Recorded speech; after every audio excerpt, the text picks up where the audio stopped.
You ever get that feeling that your English is good, but you really want it to be great? Well, today we're going to fix 10 of those super common mistakes, the ones that trip up even advanced learners. Seriously, by the end of this, you'll sound more polished, you'll feel more fluent, and you'll speak with a whole new level of confidence. So, what is the difference, right? You can speak, you can understand, but what's that tiny little detail, that extra 1%, that really takes your English to the next level? You know, a lot of the time, it just comes down to a few small, kind of persistent glitches. So let's think of these 10 points not as mistakes, but more like the final, powerful software patches you need for really clear, confident communication. All right, first up, let's talk about connector words. These things are absolutely essential for linking our ideas, but man, they are also incredibly easy to mix up. Okay, first on the list is the classic despite of. The rule here is so simple, it's always wrong. Just get rid of the of. You can say despite the rain, or you can say in spite of the rain, but you can never, ever say despite of. That's it. Easy fix, right? Next, let's tackle the word although. I want you to think of it like a bridge for your ideas. But here's the thing about a bridge. For it to work, it has to connect two pieces of land, right? Although needs to connect a complete thought. That means a full sentence with a subject and a verb. You can't just say, although the traffic. That's like building a bridge to nowhere. You've got to finish the thought. Although the traffic was heavy, we arrived on time. See? Now it connects. All right, this next one is a huge one for talking about the future. In those if sentences, conditionals, we just don't use will in the if part. It's always if I have time, not if I will have time. The will belongs in the other part of the sentence, the result. If I have time, I will call you. Simple as that.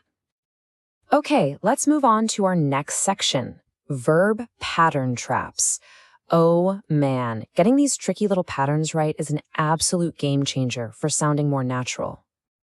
This one is subtle, but it's super important. Some verbs, like discuss, already have the about kind of built into them. They don't need any help. You discuss something. So you discuss the problem, not discuss about the problem. Now, if you really feel that urge to use about, no problem. Just switch the verb. Let's talk about the problem.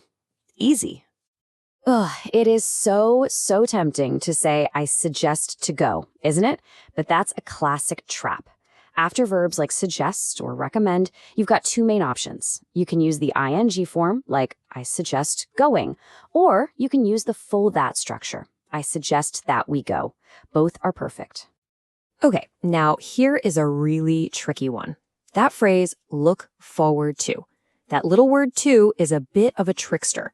It's not part of an infinitive verb here. It's actually a preposition, just like in, at, or on. And what comes after a preposition? A noun or an ing verb form. That's why it's always, I look forward to seeing you, not see you. All right, we're heading into our final set of fixes. And here, we're going to tackle some of the absolute trickiest details in English, habits, how verbs agree with their subjects, and the way we talk about time. Let's do this. Okay, let's clear up a super common point of confusion. When you say I used to do something, like I used to live in Paris, you're talking about a habit or a state in the past that's completely finished. It's over. But if you add the verb to be in front of it, everything changes. I am used to waking up early. See that ing? That means you're accustomed to it now. It feels normal. So one is a finished past, the other is a current feeling. Two totally different ideas. Okay, I'll admit, this next one feels completely backwards at first, but it's a massive detail for sounding really polished. When you say, she is one of the people who, stop and ask yourself, who is who referring to? It's not referring to one, it's referring to the people. And people is plural, right? So the verb has to be plural too. It's the people who know, not the one who knows. Tricky, but it makes sense when you break it down. Choosing your tense is all about one thing, time. Here's the rule of thumb. If you're talking about a finished time period like yesterday, last week, in 2010, you have to use the past simple. I saw that movie yesterday. End of story. But if the time is unfinished, like today, or unspecified, like ever or recently, then you reach for the present perfect. I have seen that movie 3 times in my life. And for our final fix, let's talk countable versus uncountable nouns. It all boils down to one simple question. Can you put a number in front of it? Can you count it? If the answer is yes, you use words like many and fewer. You have fewer problems now. One problem, two problems. But if you can't count it, like water or advice or information, you use much and less. You need less advice. See? It's pretty straightforward when you think of it that way. Whoa, okay, that was a lot of information, I know. So how about we do a quick little challenge just to see what's stuck? No pressure at all, this is just for fun. You ready? Let's put these new skills to the test. And just to make it interesting, this question is going to tackle one of the absolute trickiest rules we just went over. Okay, here's the sentence. She is one of the students who blank very hard. So, should that blank be works or work? Think back to that tricky agreement rule. Who is the one actually doing all that hard work? And the correct answer is B, work. Remember why? The verb has to agree with students, which is plural, not with one. It's all those students who work hard. If you got that, nicely done.